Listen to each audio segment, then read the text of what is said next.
we've talked all about what BPD is and even got into a little bit of the work that you can do to start your recovery journey. This week, we are going to talk about BPD defense mechanisms. So you know what BPD is, but do you know what splitting is?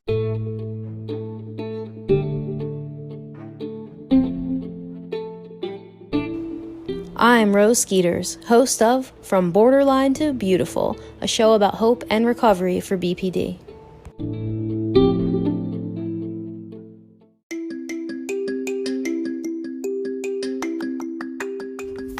Are you wondering how I recorded this podcast? Well, if you haven't heard about Anchor, it's the easiest way to make a podcast. Let me explain. First of all, it's free. Second, there's creation tools that allow you to record and edit your podcast right from your phone or your computer. Anchor will distribute your podcast for you, so it can be heard on Spotify, Apple Podcasts, and anywhere you can hear a podcast.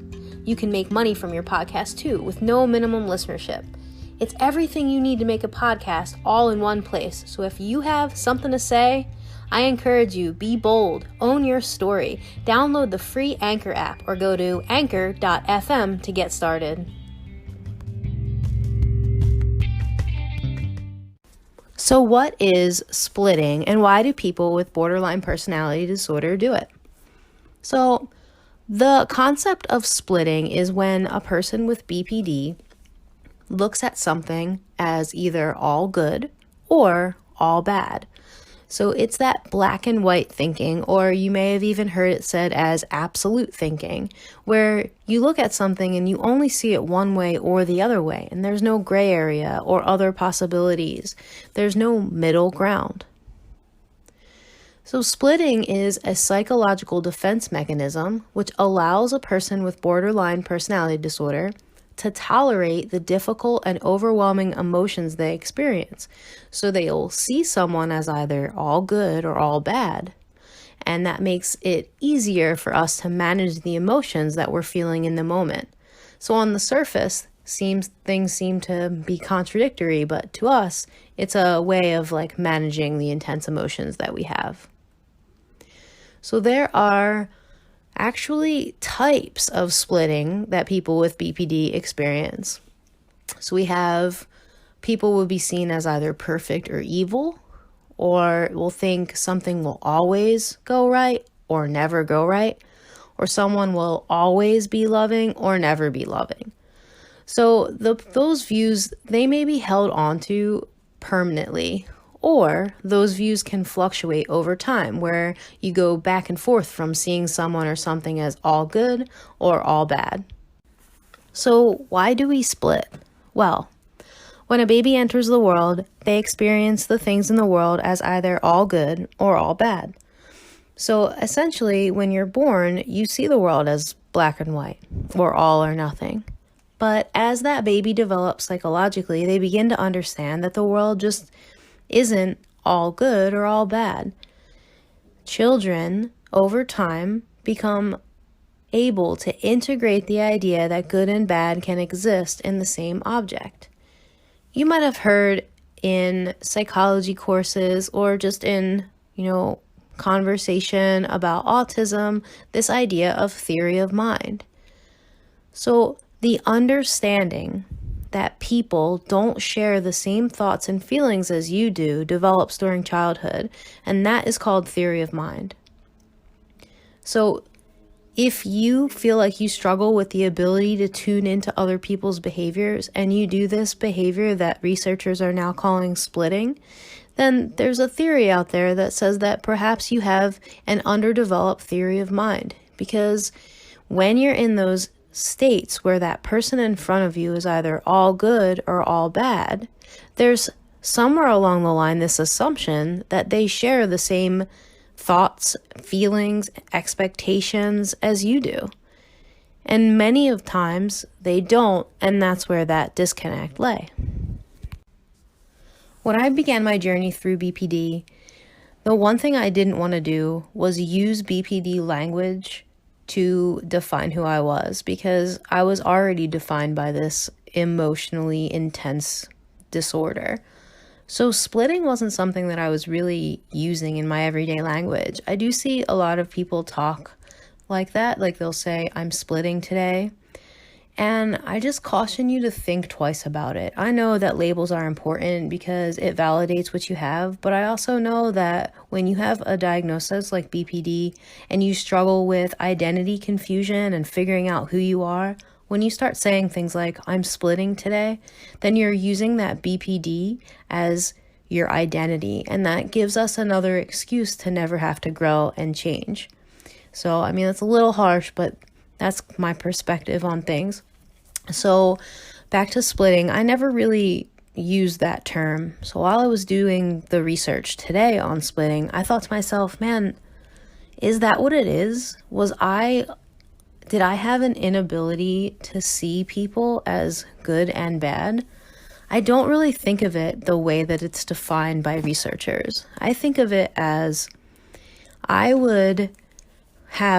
have a hyperbolic temperament, which I like to refer to a lot, and everything in the environment around me, even my words, were just over the top and intense and hyperbolized. So I would have hyperbolized expectations of my environment, of the people around me, and I would expect at the same time people to read my mind, to know what I wanted and when I wanted it without me having to say that. Like, if they love me, they should just know, right? So I thought I knew people were both good and evil. I mean, I had gone to enough school to be able to integrate the idea, but where I fell short is when my hyperbolic expectations weren't met, or if I wanted them to read my mind and they couldn't. So I really fell short there, and in that very moment I saw that person as either all good or all bad. So I think that for me, my development of theory of mind fell short there, where I could see sometimes, in some ways, that other people had their own thoughts, feelings, and perceptions.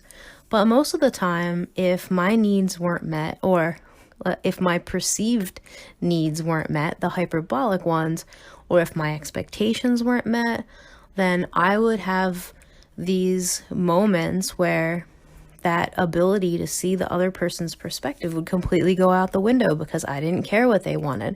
I wanted what I wanted. I was watching this video on YouTube, and it was of a psychologist, and she was explaining splitting, and she was saying that she had had people with BPD love her 1 minute and hate her the next minute, so much so that they would throw things at her, like she's gotten things thrown at her head. And she was saying that that's splitting, because in one moment she would be the best therapist they ever had, and in the next moment they would be throwing things at her. And I thought of that, and I just thought, like, is that really that person's inability to see that the therapist is both good and bad? Or is it that the expectations that the person has for the therapist or anyone to rescue us, to give us exactly what we want when we want it, to make us comfortable all the time, to give us attention all the time, is it all of those things? Right? So I just had a hard time myself sort of wrapping my mind around that. But I do understand that theory of mind develops over time in a person's life. So I may have had like a half developed theory of mind, and maybe, when they talk about splitting, you might be more underdeveloped, or maybe you're more advanced than I was. So I had to learn this. I had to learn that other people have their own thoughts, feelings, and perspectives, that I'm not the only one who has feelings, and my feelings aren't the only one that matters.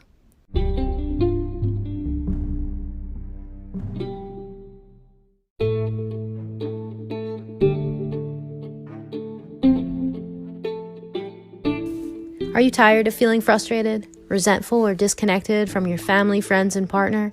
Thrive Mind Body LLC Mindset Coaching and Counseling can help you. Visit us on the web at thriveonlinecounseling.com. Again, that's thriveonlinecounseling.com, and receive 10% off your first session pack with coupon code THRIVE10. See you then.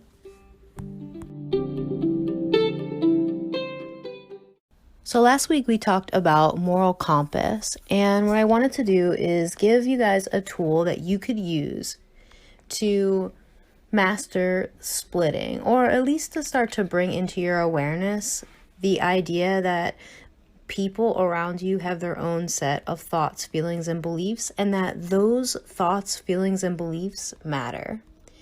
So I just wanted to go over some core moral values and kind of talk about how this relates to everything. So it's interesting when we look at splitting and we look at core values and moral compass. So if I were in a situation where, let's say, I'm just making it up off the top of my head, that Jay made me mad, or let's say that he said something that I didn't like, or maybe I was tired and I expected him to know that I was tired, even though I didn't say anything to him. And he didn't know that I was tired, and he's a personal trainer, so maybe he encourages me to work out, and he's trying to be supportive of me, so then maybe I get angry at him. So if we look at that and we think about splitting, I'd get really angry, and I would believe that he did not have my best interest in mind, because how could he ask me to do something when I'm just so tired, right? So if I look at my core values and I say, okay, well, I don't want emotions to rule this decision, because emotions are going to cloud my direction. All I'm going to see is anger, and I'm going to convince myself that this man does not care because he didn't read my mind, which is ridiculous. So I'm going to take a step back. So that's step one, take a step back and go to your core values. I had said last week that one of my core values was forgiveness. The definition of forgiveness I have written down is deciding that someone who has wronged me doesn't have to pay or be punished. So I feel in my own perception that I was wrong because I was tired and he didn't read my mind. So forgiveness will help me see that even if that's true, which is not, but even if it is, I can choose to not make him pay for a mistake that he made or for something that he did.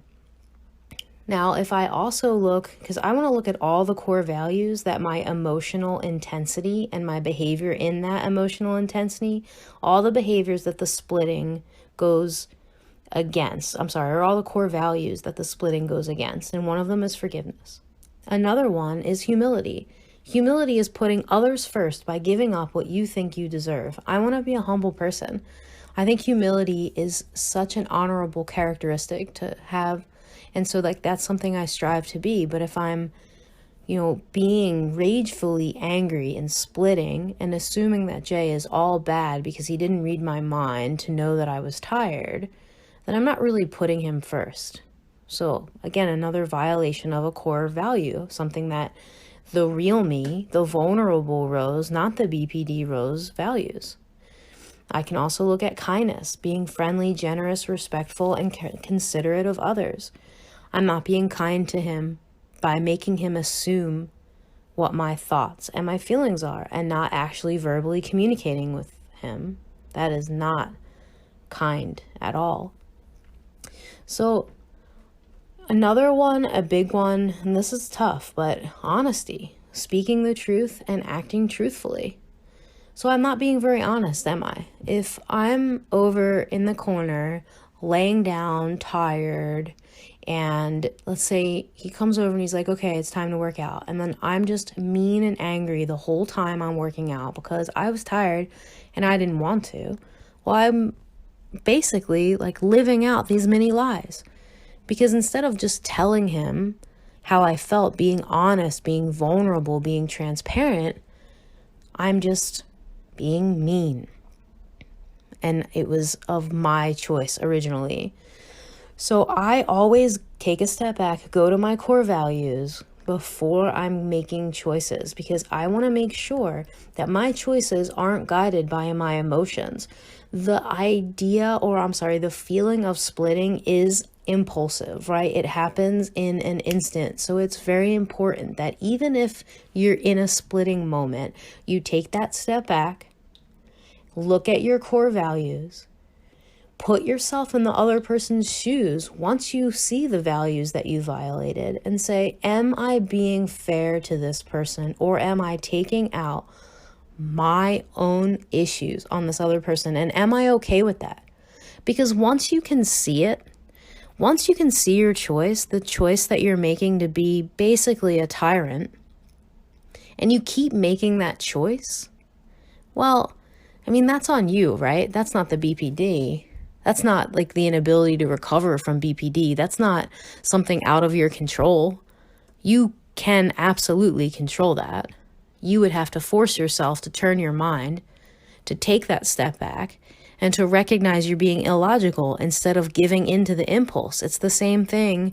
It's the same impulse as someone who gambles or who overeats, right? If you're someone who overeats and you have this huge slice of cake in front of you, but you really have a fitness goal, maybe you want to get into a dress for your cousin's wedding or something, I don't know. You're not going to sit and eat that cake. That's a choice, right? That cake doesn't control you. But we're so quick to say that we can't control something like splitting. So I just urge you to take that step back, look at your core values, see which ones you violate or you're violating, and see if you want to be a tyrant. On being a tyrant. Okay, so I mentioned a moment ago that you don't want to be a tyrant. So here's something that is difficult to hear, but also necessary. A lot of the times people with BPD have emotional trauma. Maybe they were neglected by a parent or early childhood caregiver, or maybe you were sexually abused or molested. Something tragic could have happened to you.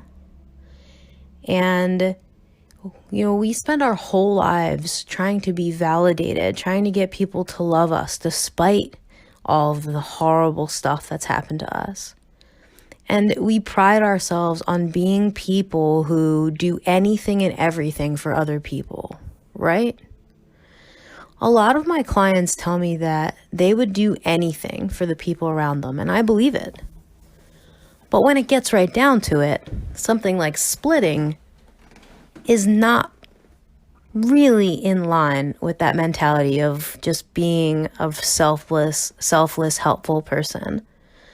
So I always say to look at splitting and rage episodes as tyrannical behavior. I do often get pushback, and I think, what do you mean I'm being a tyrant? Or people will say, like, if my boyfriend isn't listening to me or is ignoring me or not answering my texts, he's the one being mean to me. I'm not the one being mean to him. And that may very well be the case. But the intensity of the BPD emotion, it pushes things over the top and makes us become tyrannical. I mean, think about it. Anytime that your expectations override what someone else is capable of, and you push them to be exactly what you want them to be rather than ever really realizing that they can't be that because they're just not capable of being that, you're being tyrannical. Think about a young child who doesn't know how to tie their shoes. And you're in front of this child, maybe they're 2, 3 years old, and you have a doctor's appointment you have to get to. So you say to the kid, tie your shoes right now, we have to leave.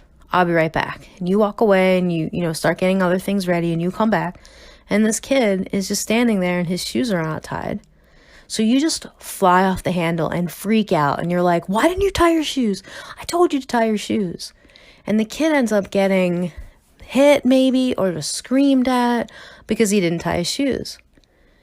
But that person or you never taught the kid to tie his shoes. The kid has no idea how to tie his shoes. And now he's just getting screamed at or yelled at because he didn't get his shoes tied in time, but he didn't know how to tie them to begin with. That's tyrannical. We do that a lot. Whenever you expect your loved one to read your mind and they can't read your mind because it's impossible. I mean, unless there's some sort of telepathy or mind control device that I'm not aware of that people with BPD have.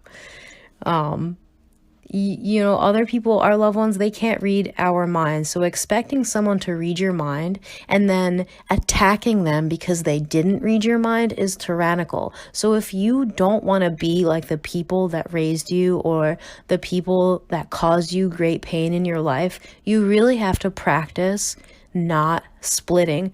Practice recognizing that other people have thoughts, feelings, and perceptions, and that some of the stuff you do are just tantrums to get people to do what you want them to do when you want them to do it. That being stuck in a stage of development means that there's a growing up that has to happen in this process. And as hard as it is, it's necessary. So this is what I would advise that you do. Take a piece of paper and write down the names of everyone that you're in a close relationship with right now. And then write down everything you expect of that person and write it all down. It's just you and that paper. So if you expect them to answer your text message within 2 seconds, write it down.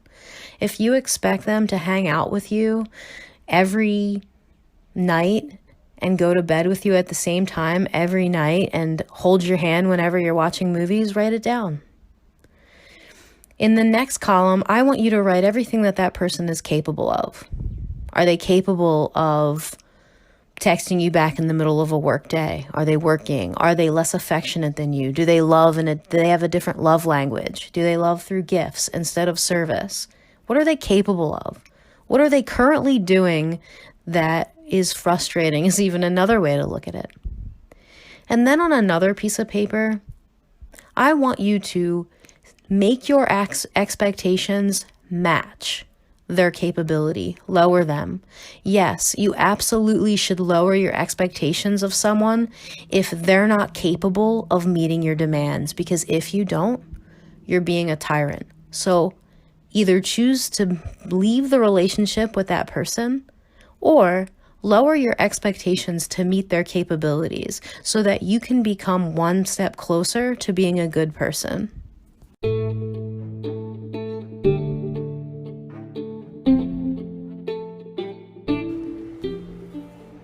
Okay, thanks for listening. That was From Borderline to Beautiful, a production of Thrive Mind Body LLC, online coaching that helps frustrated individuals, resentful couples, and disconnected families navigate through tough times. Visit us on the web at thriveonlinecounseling.com. If you like this show, remember, you can hear it on Anchor or Apple Podcasts or Pocket Casts or any app that you use to listen to podcasts. Subscribe to get a new episode every Monday.